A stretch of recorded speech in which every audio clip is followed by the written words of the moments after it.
Hi there, folks. Welcome back to Rich Reviews. So my latest documentary that I'm going to review for you guys here now, and yes, I will eventually be getting back to reviewing films. Trust me, there's just like a lot of stuff that I don't think is really worth reviewing. And this documentary is called Time. This is directed by Garrett Bradley, who made our short film a few years ago. He's been doing some AD work for multiple television shows, and this had its premiere at the Sundance Film Festival earlier this year. And apparently, this is getting like a 99% Rotten Tomatoes rating, and 77 critics are just heaving praise upon this documentary.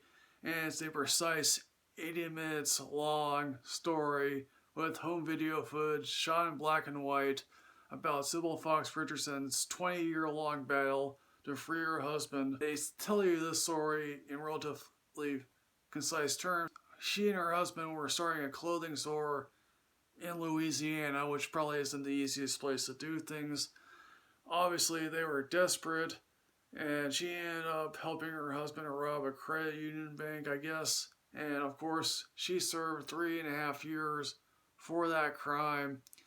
And afterward, she became an abolitionist, prison reform advocate, and while also trying to raise 6 children, which bravo to her, because I don't think any family could live with that thing on their conscience.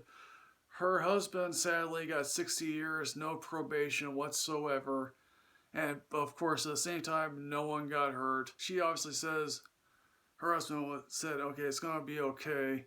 Obviously it's not okay.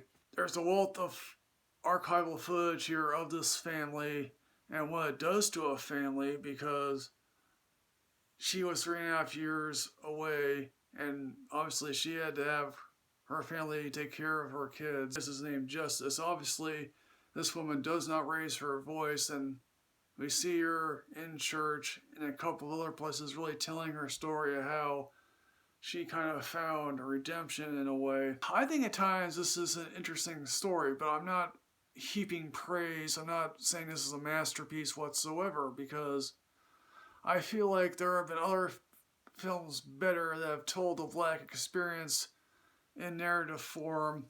I mean, 13th is, I think, a definitive account of the prison industrial complex. Beale Street Could Talk, which was based on a James Baldwin novel, that clearly showed it. You know, I Am Not Your Negro from a few years also ago, that told a much more definitive account. Yes, the home video footage wealth here is indeed amazing. See at the beginning that they're a happy couple. She's pregnant and with twins, amazingly enough. See these kids through time grow up sadly without a father. And during the George Floyd protests, one of them was like, you mock us for being fatherless, but you shoot our fathers. Basically, a lot of the scenes here include her in her office trying to get through to a judge who could possibly let her husband out of prison.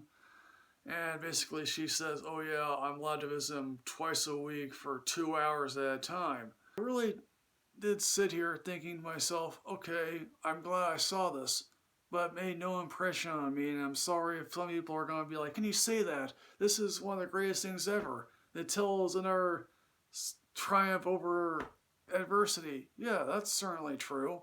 And again, yes, in the end, there's a relatively happy ending. The back and forth of footage is relatively seamless, and I applaud it for that.